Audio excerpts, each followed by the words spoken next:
నమస్తే. తెలంగాణతో పాటు మన పక్కన ఉన్న కొన్ని రాష్ట్రాల్లోని ప్రజలంతా సమ్మక్క సారక్క జాతరలో మునిగి తేలుతున్నారు. దాదాపుగా నిన్నటి లెక్క ప్రకారమే 80 లక్షల నుంచి 1 కోటి మంది జనాభా ఇప్పటికే అక్కడ అమ్మవారిని దర్శనం చేసుకున్నారు. సో ఈ పరిస్థితుల్లో దీని మీద పెద్ద చర్చ జరుగుతున్నది. అక్కడ ఉన్న ఏర్పాట్ల గురించి మాట్లాడుతున్నారు. కానీ మాట్లాడాల్సిన అంశాలు ఏంటి? ఇప్పుడు అక్కడికి వెళ్తున్న జనాభా ప్రజలందరూ కూడా సామాన్య అతి సామాన్య పేదరికంలో ఉన్న మిడిల్ క్లాస్ ఫ్యామిలీస్ అక్కడికి వెళ్తున్నాయి. సో పెద్ద పెద్ద వాళ్ళు కూడా వెళ్తున్నారు, కార్లలో వెళ్తున్నారు, వస్తున్నారు. సామాన్య ప్రజలైతే 3-4 రోజులు అక్కడే ఉండి వస్తున్నారు. ఇక ఇందులో అన్నీ నడుస్తున్నాయి. తినడం ఉన్నది, తాగడం ఉన్నది, అన్ని రకాల కార్యక్రమాలు ఉన్నాయి. మొత్తానికైతే భక్తి శ్రద్ధలతో సమ్మక్క సారక్కని దర్శించుకొని తిరిగి ఇంటికి వస్తున్నారు. ఇది ప్రతి 2 ఏళ్లకు ఒకసారి జరుగుతున్నది. ఇంతేనా, ఇంకేమైనా ఉందా అన్నది ఇక్కడ ప్రశ్న. లేదు ఇంకా చాలా ఉంది అంటున్నారు కొంతమంది. అందులో ప్రధానంగా తన వాయిస్ని ఈ అంశం మీద దశాబ్దాలుగా వినిపిస్తున్న ధర్మ సమాజ్ పార్టీ రాష్ట్ర అధ్యక్షులు డాక్టర్ విశారదన్ మహారాజ్ గారు చాలా ఆర్టికల్స్ రాశారు దీని మీద. సో ఇప్పుడు ప్రస్తుతం నా ముందున్నారు, ఆయనతో మనం మాట్లాడించే ప్రయత్నం చేద్దాం. సార్ నమస్తే. నమస్తే రఘుభాయ్. పోలేదా మీరు? దర్శనం చేసుకోలేదా? వివిఐపి పాసులు కూడా ఇస్తున్నారు కదా, మీరు వెళ్ళి దర్శనం చేసుకునే ప్రయత్నం చేయలేదా? నేను నిరసిస్తున్నాను సార్ జాతరని. అందుకే బ్లాక్ ధరించారా? Yes. నిరసన ఎట్లా అవుతుంది? అమ్మవారి దర్శనము మళ్ళీ భక్తుల మనోభావాలని దెబ్బతీసినట్టు అవుతుంది కదా. భక్తులు అనేది రాంగ్ వర్డ్. ఓకే, అది సైన్యంగా మారాలని నా ప్రపోజల్.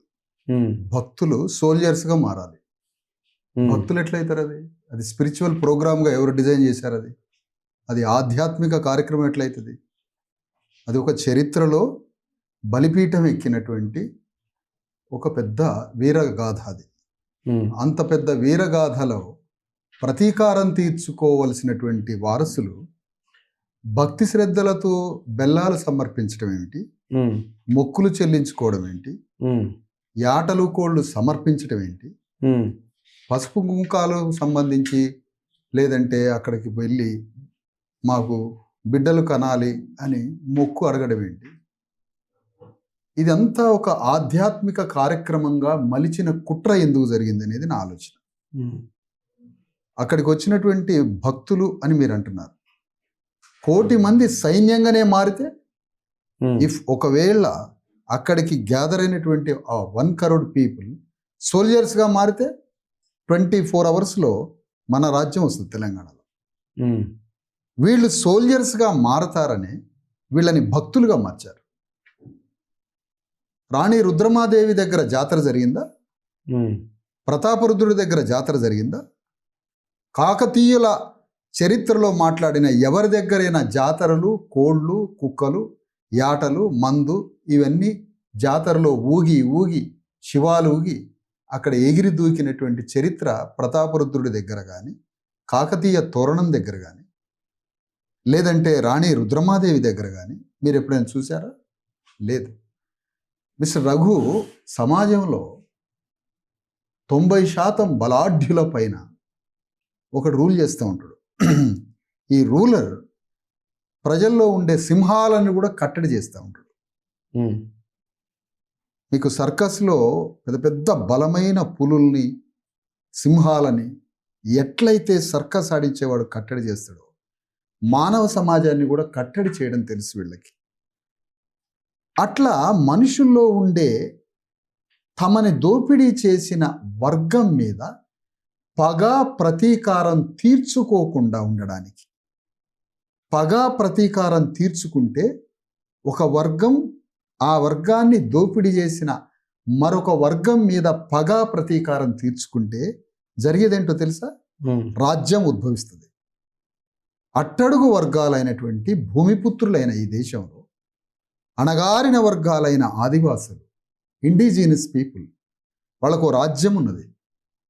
పగిడిద్దరాజు, మేడరాజులు, కరీంనగర్ ఆ ప్రాంతంలో, వరంగల్ ఆ ప్రాంతం. చరిత్రని తెలుసుకునే ముందు ఇప్పుడు మీరు మాట్లాడుతున్న మాటకి చిన్నజీయర్ ఇదే సమ్మక్క సారక్క మీద మాట్లాడిన దానికి తేడా ఏముంది అని అంటే, చిన్నజీయర్ స్వామి మాట్లాడింది అసలు వాళ్ళు దేవతలు కాదు అని ఆయన వాళ్ళని అవమానించిన మాట అది. ఉమ్, నేను కూడా దేవతలు కాదంటున్నా, ఆధ్యాత్మిక దేవతలు కాదు. నా సమ్మక్క, నా సారలమ్మలు, నా గోవిందరాజు, నా పగిడిద్దరాజులు, నా జంపన్నలు, నా నాగులమ్మలు, నా సారలమ్మలు, ఈ దేశాన్ని పరిపాలించిన మహారాణులు, మహారాజులు, దేశంలోని అత్యద్భుతమైనటువంటి పరిపాలన అందించినటువంటి కింగ్స్ ఫ్యామిలీస్ అవి. ఉమ్, చిన్నజీఆర్ స్వామి చెప్పింది, వాళ్ళు మాట్లాడుకునే వాళ్ళ హైందవ దేవతలు ఎవరైతే ఉన్నారో ఆ దేవతలతో సమానంగా వీళ్ళు ఎక్కడ ప్రొజెక్ట్ అవుతారని అవమానించినటువంటి సంఘటన అది. అందుకని దానికి చిన్నజీఆర్ స్వామి నా మాటని ఎక్కడ కంపేర్ చేయదు. ఒక్కొక్కరు ఒక్కొక్క దృక్పథం. నేను మాట్లాడేది నా వాళ్ళు హిస్టరీ, మాది చరిత్ర. ఆధ్యాత్మికం అంటే అంటే ఆకాశం, ఆకాశంలో జరిగిన సంఘటనలుగా ఇవి. భూమి మీద 700 సంవత్సరాల క్రితం మేడారం అనే ప్రాంతానికి ఒక దిక్కున అటు తూర్పు వైపు ఒక ప్రాంతం ఉంది, ఉత్తరం వైపు ఒక ప్రాంతం ఉంది, దక్షిణాన ఒక ప్రాంతం. దక్షిణం వైపు భద్రాచలం, ఖమ్మం ఆ ప్రాంతం వరకు ఈ మేడరాజు యొక్క రాజ్యం ఉండేది, ఆదివాసీ రాజ్యం. కదా బేసికల్ పాయింట్ ఏంటంటే, ఇటువైపు పోతే ఉత్తరాన పోతే చంద్రపూర్ గోండు రాజ్యం దాకా మేడరాజు పరిపాలించిన హద్దు ఉండేది. తూర్పున ఛత్తీస్గఢ్, ఇప్పుడు మాట్లాడుకుంటున్న ఆ నదులు దాటిన తర్వాత గోదావరి ఆ మధ్యలో చిన్న నది ఉంటుంది, ఆ నదులు దాటిన తర్వాత ఛత్తీస్గఢ్ బీజాపూర్ దాకా మేడరాజు పరిపాలించాడు. కిందికి వస్తే ఆ అటవీ ప్రాంతం అంతా పరిపాలించినటువంటి చరిత్ర. అంటే కరీంనగర్ దాటిన తర్వాత గోదావరి నది ధర్మపురి దాటి ఆ అవతల ఒడ్డునున్నటువంటి ఆ ఉట్నూరు, చంద్రపూర్, అడవులల్ల పోయి ఆసిఫాబాద్ దాకా గోండు రాజ్యం వరకు మేడరాజు రాజ్యం. ఇట్లాంటి మేడరాజు క్రీకారణ్యంలో ఇప్పుడే అంత భయంకరమైనది. 700 సంవత్సరాల క్రితం అంత డీప్ ఫారెస్ట్ ఏరియాలో ఒక బలాఢ్యుడైన, అక్కడ ప్రజల్ని ఒక కన్న తల్లిలాగా పరిపాలిస్తున్నటువంటి మేడరాజు ఒక బ్యూటిఫుల్, ఒక పెద్ద కింగ్ అతను. ఇక్కడ పాయింట్ ఏంటంటే, అతను మేడరాజు ఆదివాసీ కావచ్చు. ఆదివాసి అంటే ఇంకా చెప్పాలంటే, ఆదివాసీ అంటే మొదటి భూమిపుత్రుడని, ఒక గిరిజనుడు కావచ్చు. కానీ తన రాజ్యంలో అన్ని వర్గాలు ఉన్నారు. అది గిరిజనుల జాతర కాదు, కాళేశ్వరంలో జరిగేది బ్రాహ్మణుల జాతర అది కాదు కదా, తప్పు మాట కదా. గిరిజనుల జాతర కాదు, మొత్తం బహుజనుల జాతర, ఇంకా చెప్పాలంటే అందరి జాతర. అలాంటి జాతర అనే వర్డ్ కూడా రాంగు, బట్ ఆ ఫ్లోలో వచ్చింది. అక్కడ మేడరాజు ఒక రాజ్యాన్ని పరిపాలిస్తున్న అంత డీప్ ఫారెస్ట్లో. అప్పుడు పరిపాలిస్తున్న కాకతీయులు ఆ అడవిలోకి, అంత లోపట అడవిలోకి రావడం అనేది సాధ్యం కాక, అక్కడున్న మేడరాజు కప్పం కడితే సరిపోతుంది, ఈ అడవిలోకి ఎవడొస్తాడు ఈ క్రూర మృగాల మధ్య అని ఆ అడవిలోకి అతను రాకుండా ఆ ప్రాంతాన్ని మేడరాజు చెప్పి నాకు ట్యాక్స్ కట్టమన్నాడు.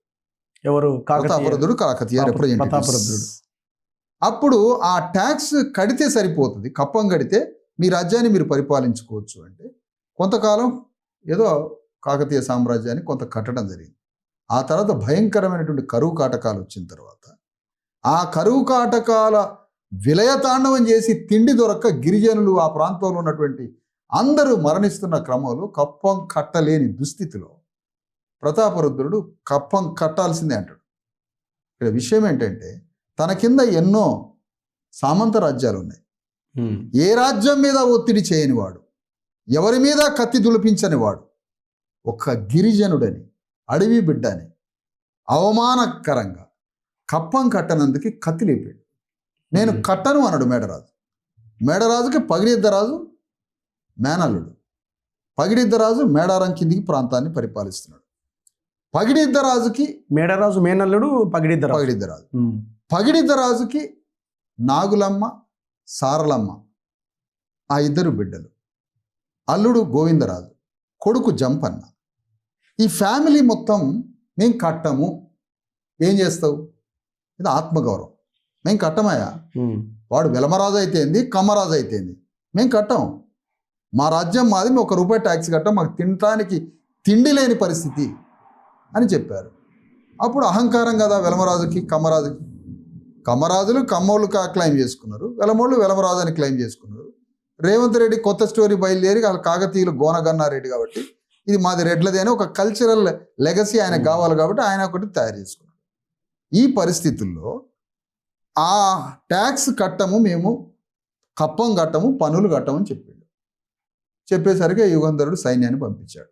ప్రతాపరుద్రుడు కొడుక ప్రతాపరుద్రుడు సైన్యాధ్యక్షుడు. సైన్యాధ్యక్షుడు. మిలిటరీ ఫోర్స్ కి ఆయన యుగంధరుని పంపించిన తర్వాత యుగంధరుడు వచ్చి యుద్ధం మొదలు పెట్టిండు. ఆ యుద్ధంలో ఈ కుటుంబం అంతా పాల్గొన్నది. పగిడిద్ద రాజు కూడా కత్తులు తీసుకొని యుద్ధం చేశాడు. నువ్వు యుద్ధం చేస్తావా అని పగిడిద్ద రాజుని తాళ్లతో కట్టి చెట్టుకు కట్టేసి 6 అడుగుల ఖడ్గంతో పగిడిద్ద రాజు గొంతుని నరికి తలని మొండాన్ని వేరు చేశాడు ఈ ప్రతాపరుద్రుడు. కూతురు నాగులమ్మ సారలమ్మలు వాళ్ళు కూడా యుద్ధం చేశారు. వాళ్ళని చంపేశాడు ఈ ప్రతాపరుద్రుడు, వారసుడైన యుగంధరుడు సైన్యాధ్యక్షుడు. బిడ్డలను చంపిండు, పగిడిద్దరాజుని చంపిండు.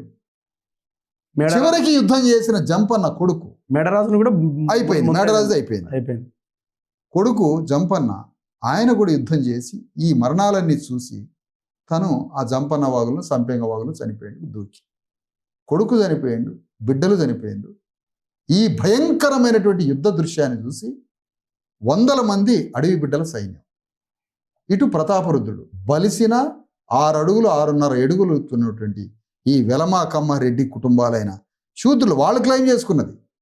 మా రాజ్యం అంటే మా రాజ్యం అని రెడ్డి వెలమ కమ్మలు ముగ్గురు మాదంటే మాదని ఆ కాకతీయ సామ్రాజ్యాన్ని వాళ్ళు క్లెయిమ్ చేసుకున్నారు. ఇప్పుడు ఏకంగా వాళ్ళ కమ్మల దానికి కాకతీయ తోరణమే పెట్టుకున్నారు కదా. పద్మనాయక వెలమలు కూడా కాకతీయ తోరణం పెట్టి వాళ్ళు పెట్టారు, వీళ్ళు పెట్టారు. లేదు దానికి రిప్రజెంటేటివ్ నేనే గోనగన్నారెడ్డిని అని రేవంత్ రెడ్డి చెప్తున్నాడు. ఇక్కడ మేమనేది ఏంటంటే ఇంత బలిసినటువంటి 6 అడుగులు ఎత్తుండి కండలు పెంచి క్షత్రియులు లాంటి వెలమాకమ్మ రెడ్లు లాంటి ఈ కాకతీయులు బలాఢ్యులైన యుద్ధ సామగ్రి ఉన్న బలమైన తిండి తిన్న వీళ్ళు బక్క చిక్కిన అప్పటికే తిండి లేదు, ఏళ్ల తరబడి తిండి లేదు, పన్నులు కట్టలేని పరిస్థితి, తినటానికి తిండి గింజలు లేవు. ఎముకల గూడుతో యుద్ధం చేశారు. ఎముకల గూడుతో. పగిడిద్దరాజు ఎముకల గూడే, జంపన్న ఎముకల గూడే, సారలమ్మ నాగులమ్మలు ఎముకల గూడే, మేడరాజు. ఈ ఎముకల గూడుతో వేలాది మంది కోయ గిరిజనుల సైన్యం ఒక పక్కన కాకతీయ బలిసిన రాజు. ఈ యుద్ధంలో పగిడిద్ద రాజుని కట్టేసి తలను నరికాడు యుగంధరుడు.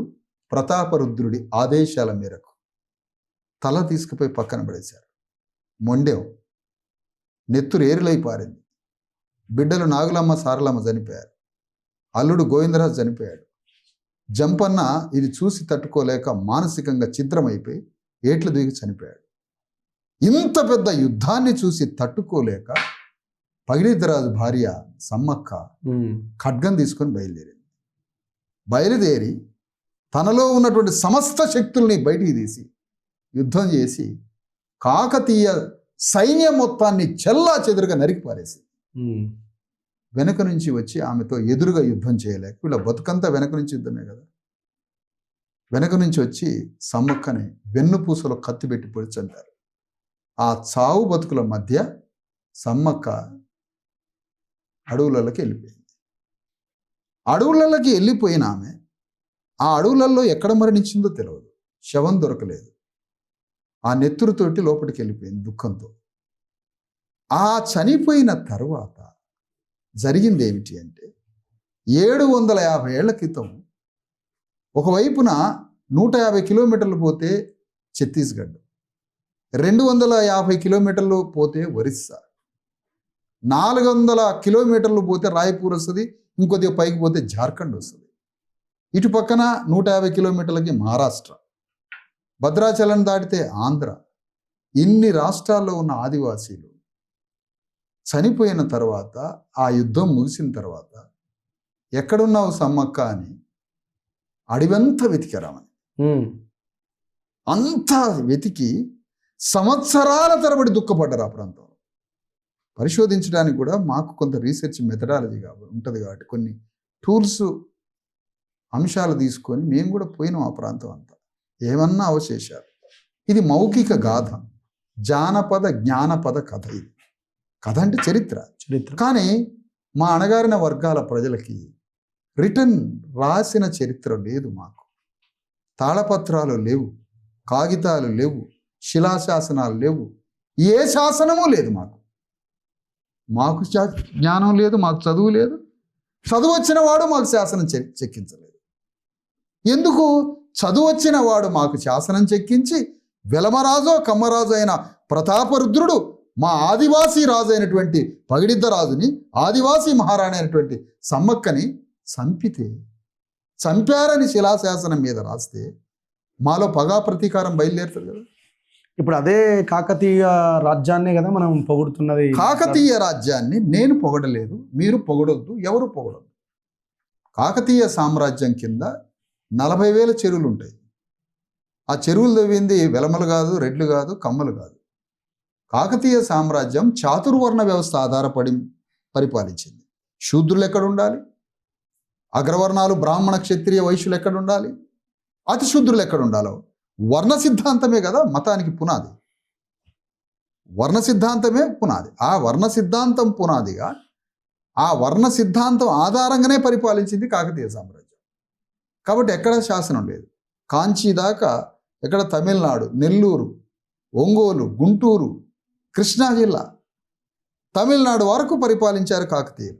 ఇటు నల్గొండ, పానగల్లు, నకిరికల్లు ఈ ప్రాంతంలో రాణి రుద్రమాదేవి శిలాఫలకాలు, శిలాశాసనాలు కూడా ఉన్నాయి. కానీ జరిగిన చరిత్రకి సంబంధించిన ఒక్క శిలాశాసనం లేదు. అట్లా సమ్మక్క లోపడికి పోయి ఒకవైపు పగిడిద్దరాజు కుటుంబం మొత్తం బలైపోయింది. భార్య యుద్ధం చేసి ఆ కత్తి వెనక నుంచి కుచ్చితే అడవుల్లోకి వెళ్ళిపోయింది. ఆమె దొరకలేదని ఆ ప్రాంత గిరిజనులు, ఆ భూమిపుత్రులు, ఆ అడవి బిడ్డలు, అణగారిన కులాలంతా, అందరూ, ఎందుకంటే ఆ రాజ్యంలో అన్ని కులాలు ఉన్నాయి, అణగారిన కులాలంతా ఆ అడవిలోకి పోయి సంవత్సరాల తరబడి దుఃఖపడ్డారు ఆమె కోసం వెతికి. ఆమె రాలేదని, మళ్ళీ వస్తుందని, మళ్ళీ వస్తుందేమో అని ఆశపడి, బాధపడి, దుఃఖపడి, ఏడ్చుకుంటూ సంవత్సరాల తరబడి అడవిలో వెతికారు.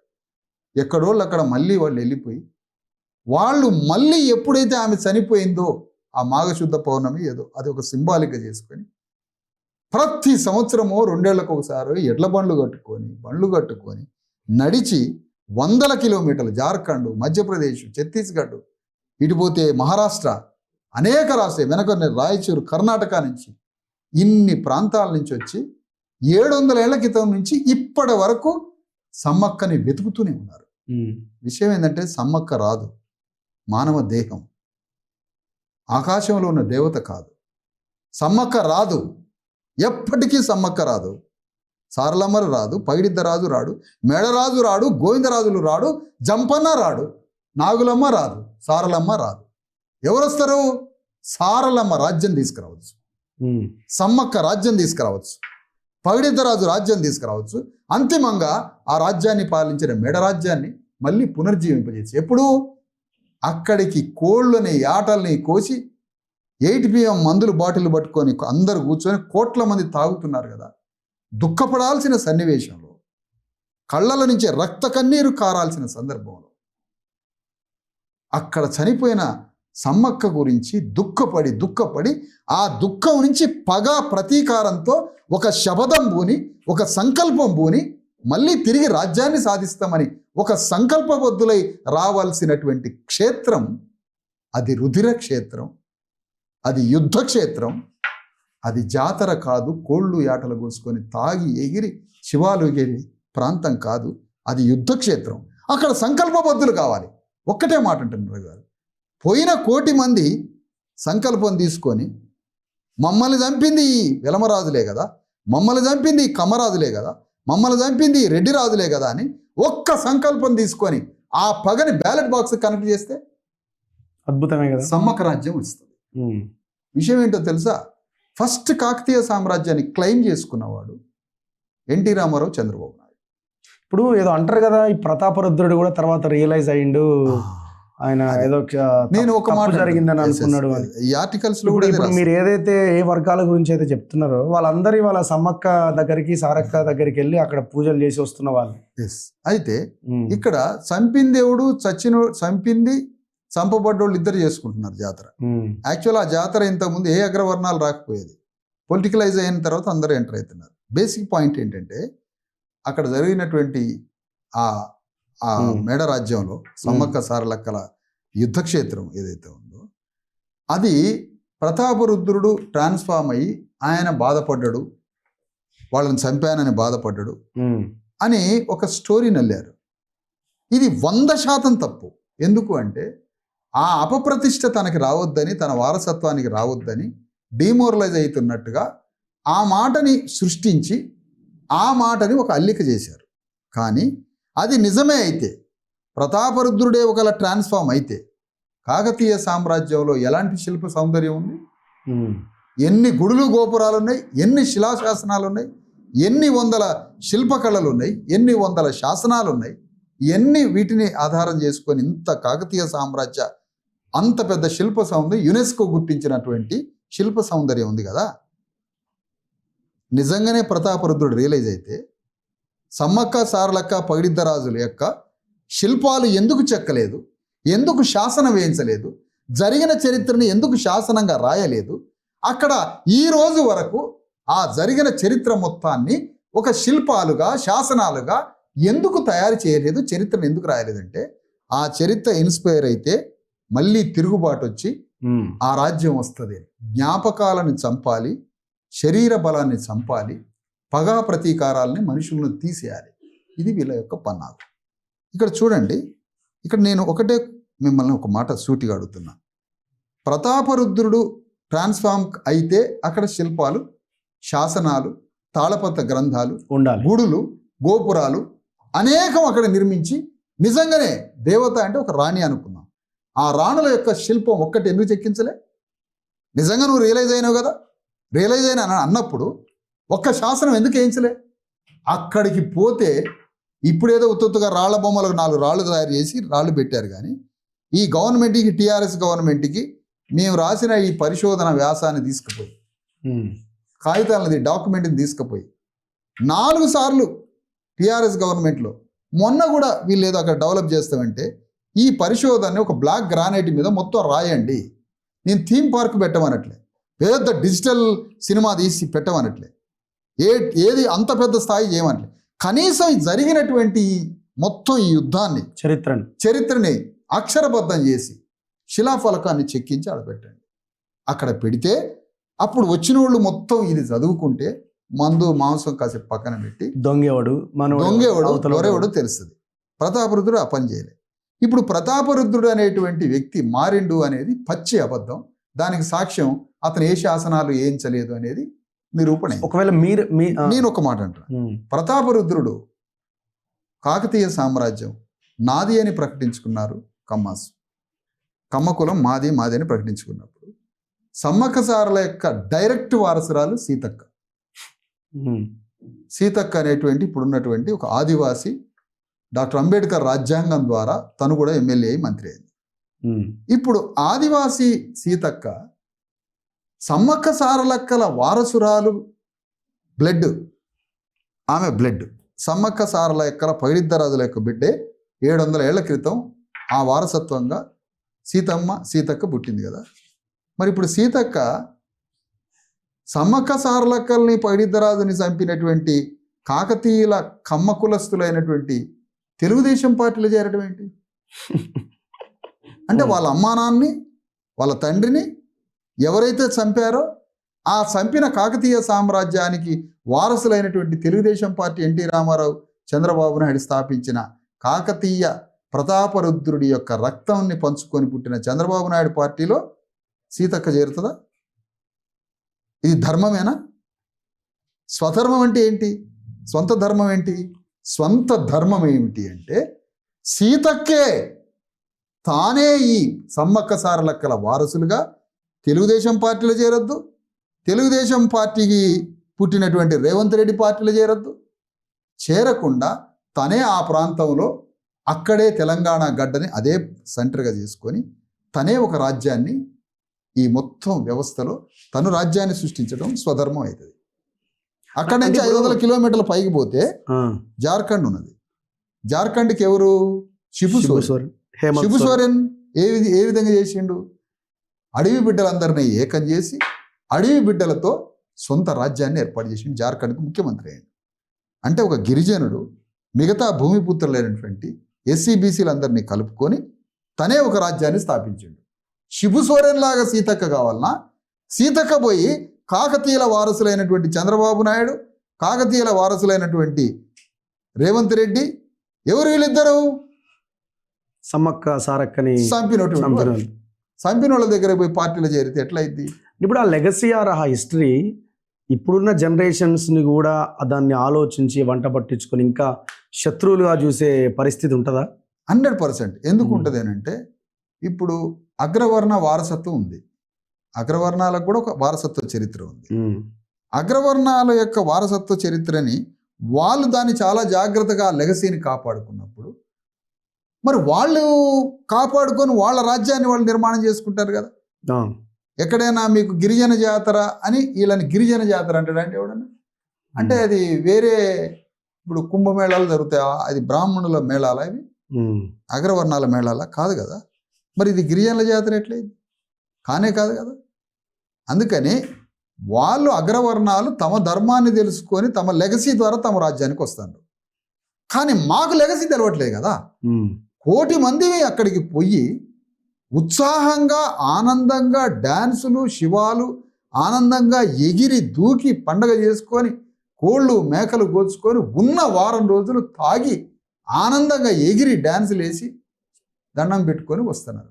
కానీ ఒక్క భక్తుడన్నా ఈ సమ్మక్కని చంపింది ఎవడు? మేడరాజుని చంపింది ఎవడు? పగిడిద్దరాజుని చంపింది ఎవడు? గోవిందరాజుని చంపింది ఎవడు? జంపన్నని అతను సచ్చేటట్టు చేసింది ఎవరు? నాగులమ్మని చంపింది ఎవరు? సారలమ్మని చంపింది ఎవరు? మొత్తం వేలాది లక్షలాది గిరిజనులైనటువంటి ఆదివాసీ బిడ్డల్ని ఆ సైన్యాన్ని చంపినటువంటి వాడెవ్వడు? వాడి మీద పగా ప్రతీకారం తీర్చుకోవడమే సమ్మక్కకిచ్చే నివాళి. సో ఒకవేళ మీరు అధికారంలోకి వస్తే ఆర్ ఇప్పుడున్న గవర్నమెంట్ మీరు డిమాండ్ చేసేది ఏంటి? మీరు వస్తే ఏం చేస్తారు? Exact point. Last question. నేను స్వరాజ్య పాదయాత్ర చేసిన. స్వరాజ్య పాదయాత్ర చేసినప్పుడు నేను కూడా మేడారం పోయినా. మేడారం పోయి ఆ మేడారంలో ఉన్న పూజారులు వాళ్ళందరూ వస్తే వాళ్ళని కూర్చోబెట్టి చెప్పి దండం పెట్టుకుంటా. నేను బొట్టు పెట్టాను, నాకేం అభ్యంతరం లేదు. కానీ ఆ పూజారిని వాళ్ళందరినీ కూర్చోబెట్టి మళ్ళీ సమ్మక్క రాజ్యాన్ని పునర్జీవింపజేయచ్చు అన్న. సమ్మక్క దొరకలేదని మీరు అంటారు, దొరుకుతుంది సమ్మక్క. అడవిలో పోయింది, ఇక రాలేదని 700 ఏళ్ల నుంచి మీరు ఎదుగుతున్నారు. కానీ సమ్మక్కని నేను తీసుకొని వస్తా అన్న. ఎట్లా అంటే బ్యాలెట్ బాక్స్లో నుంచి సమ్మక్క రాజ్యాన్ని బయటికి తీయచ్చు. బ్యాలెట్ బాక్స్లో నుంచి సమ్మక్క రాజ్యాన్ని, సమ్మక్క అడవిలో లేదు, బ్యాలెట్ బాక్స్లో ఉంది. నువ్వు బ్యాలెట్ బాక్స్లోకి ఓటేస్తే నీ రాజ్యం తెచ్చుకోవడానికి ఎస్సీ ఎస్టీ బీసీలు అందరం కలిసి ప్రతాపరుద్రుడి వారసులైనటువంటి కాంగ్రెస్, ప్రతాపరుద్రుడి వారసులైనటువంటి బీఆర్ఎస్, ప్రతాపరుద్రుడి వారసులైనటువంటి ఈ టీడీపీ పార్టీలని బొందబెట్టే వారసత్వ జ్ఞానం మనకుంటే సమ్మక్క రాజ్యాన్ని బ్యాలెట్ బాక్స్ నుంచి తీయొచ్చు అని పూజారికి చెప్పిన కూర్చొని అక్కడ. అంటే అడవిలో పోయి ఎక్కడికో పోలేదమ్మా సమ్మక్క. సమ్మక్క అడవిలో నుంచి బ్యాలెట్ బాక్స్లోకి పోయింది. ఇప్పుడు సమ్మక్క రాజ్యం, పగిడిద్దరాజు రాజ్యం బ్యాలెట్ బాక్స్లో ఉంది, మెడ రాజ్యం. ఆ బ్యాలెట్ బాక్స్లో నుంచి రాజ్యం బయటకు వచ్చి సమ్మక్క రాజ్యం పునర్జీవింపబడాలంటే భక్తులు సైనికులుగా మారాలి, పగా ప్రతీకారాలు తీర్చుకోవాలి. పగా ప్రతీకారాలు ఇచ్చేది చరిత్ర, పగని ప్రతీకారాన్ని ఇచ్చేది చరిత్ర. చరిత్ర తెలవనీయకుండా చేయటం అగ్రవర్ణాల ధర్మం, చరిత్ర తెలుసుకోవడం బీసీ ఎస్సీ ఎస్టీల ధర్మం. కానీ మేడారం దగ్గరకు పోయే బీసీ ఎస్సీ ఎస్టీలు అందరూ ఆ మేడారం పోతే ఒక్క అంశంలో పోలేకపోతే పోవద్దు. దేనికి పోవాలి? అక్కడికి పోయి సమ్మక్క సారలక్కల ఆ గద్దెల దగ్గర సెల్యూట్ కొట్టాలి. సెల్యూట్ కొట్టి సంకల్పం తీసుకోవాలి. దండం పెట్టండి, బొట్టు పెట్టుకోండి, దాంట్లో తప్పు లేదు. సెల్యూట్ కొట్టాలి. సెల్యూట్ కొట్టి ఒక్క నిమిషం మౌనం పాటించాలి. సమ్మక్కలు సారలక్కలు పైడిద్దరాజులు అన్యాయంగా అగ్రకుల దురహంకార కత్తికి బలైనటువంటి నా ప్రజలు, నా సైన్యం, నా రాజులు, పైడిద్దరాజు మేడరాజులు, సమ్మక్క సారలక్కలు బలైపోయారు. కాబట్టి ఒక్క నిమిషం మౌనం పాటించి ఎవరు గుండెల్లో వాళ్ళు సంకల్పం తీసుకొని మీ రాజ్యాన్ని తిరిగి పునర్జీవింపజేస్తాం, అదే సమ్మక్కకి ఇచ్చే నివాళి, అదే పగిడిద్దరాజుకి ఇచ్చే నివాళి, మీ రాజ్యాన్ని మళ్ళీ పునర్జీవింపజేస్తాం, తిరిగి రాజ్యాన్ని తీసుకొస్తామని ఆ రోజు ఉపవాసం ఉండాలని కోరుతున్నాను. ఉపవాసం? ఎస్, ఆ రోజు ఉపవాసం ఉండాలని కోరుతున్నాను. ఉపవాసం ఉండాలి ఆ రోజు ఉపవాసం ఉంటే అప్పుడు మనం సమ్మక్క సారలక్కలకి ఇచ్చే నివాళి అవుతుంది. రాజ్యం తీసుకొచ్చి ఇవ్వడమే. అందుకని మేమేమన్నామంటే మా రాజ్యం వస్తే మేడారాన్ని క్యాపిటల్గా చేస్తామన్నాం, రాజధాని. క్యాపిటలా? ఎస్. ఏం క్యాపిటల్ అది? అది సంక్షేమ రాజ్యం. ఇది ఎగ్జిక్యూటివ్, ఇది బ్యూరోక్రసీ రాజధాని హైదరాబాద్. ఇండస్ట్రియల్ రాజధాని మేము గద్వాల మక్తల్ ఏరియా అని చేద్దామని. మొత్తం జనమంతా పోయి కడుపు పట్టుకొని బువ్వ కోసం బొంబాయి పోయింది ఆ ప్రాంతం కాబట్టి, తిండి లేక. అదంతా ఎడారి ప్రాంతం కాబట్టి ఆ ప్రాంతాన్ని ఇండస్ట్రియల్ రాజధానిగా, బ్యూరోక్రసీ ఎగ్జిక్యూటివ్ రాజధానిగా హైదరాబాద్గా, మేడారాన్ని సంక్షేమ రాజధాని, మేడార నుంచి మదిర, మేడార నుంచి మంచిర్యాల పైన ఆ ఉత్తర తెలంగాణ ఆదిలాబాద్ నుంచి భద్రాచలం వరకు ఉన్న అటవీ ప్రాంతం మొత్తంలో ఒక సెంటర్ పాయింట్ మేడారం. మేడారాన్ని సంక్షేమ రాజ్యంగా మొత్తం ప్రజలకు సంబంధించిన ఆల్ స్కీమ్స్ ఆ మేడారాన్ని క్యాపిటల్గా మార్చితే ఒక 2000 ఎకరాలని డీఫారెస్టింగ్ చేసి అక్కడ ఒక క్యాపిటల్ నిర్మించి థీమ్ పార్క్ని కడతాం ఫస్ట్. అంటే డైరెక్ట్గా ఫిజికల్గా పగిడిద్దరాజు ఎవరు ఎట్లుంటాడు, అతను గెటప్ వస్తుంది. మేడరాజు ఎట్లుంటాడు, ఆ తర్వాత వాళ్ళ బిడ్డలు నాగులమ్మ సారలమ్మలు ఎట్లుంటారు, కొడుకు జంపన్ ఎట్లుంటాడు, ఎట్లా దూకి చనిపోయిండు అడవుల్లో, ఆ వాగులు ఎట్లా చంపాడు సంపెంగ వాగులు, యుగంధరుడు వచ్చి ఎట్లా చంపిండు వెలమరాజు, ప్రతాపరుద్రుడు ఎట్లా ఆదేశాలు ఇచ్చిండు, కాకతీయ సామ్రాజ్య సేన ఎంత పెద్ద ఎత్తున బయలుదేరి అగ్రవర్ణ సేన అణగారిన కులాల సేనతో యుద్ధం చేసి ఎట్లా అణగారిన వర్గాలు వర్గాలు ఎట్లా అణగారిన వర్గాలను చంపేసినాయో ఆ యుద్ధ సన్నివేశాలని ఒక పెద్ద థీమ్ పార్క్లో తయారు చేస్తాం. మేము తెలంగాణలో గవర్నమెంట్ ఫామ్ చేస్తే కోట్ల రూపాయలతో అవతార్ సినిమా దర్శకుడు ఎవరు, కెమెరూనా, ఆయనతోటి సమ్మక్క సారలక్కల స్టోరీ చెప్పి ఆయనతో సినిమా తీపిస్తాం. ఎందుకంటే ఆ భావజాలాన్ని ఆ సినిమా దర్శకుడితోటి, లేదంటే ఉద్దండులైన వాళ్ళు తెలంగాణలో కూడా ఉన్నారు పెద్ద పెద్ద డైరెక్టర్లు, ఆ డైరెక్టర్లను కూర్చోబెట్టి కూడా చేపిస్తాం. శంకర్ లాంటి వాళ్ళని కూర్చోబెట్టి, ఎన్ శంకర్ లాంటి వాళ్ళని.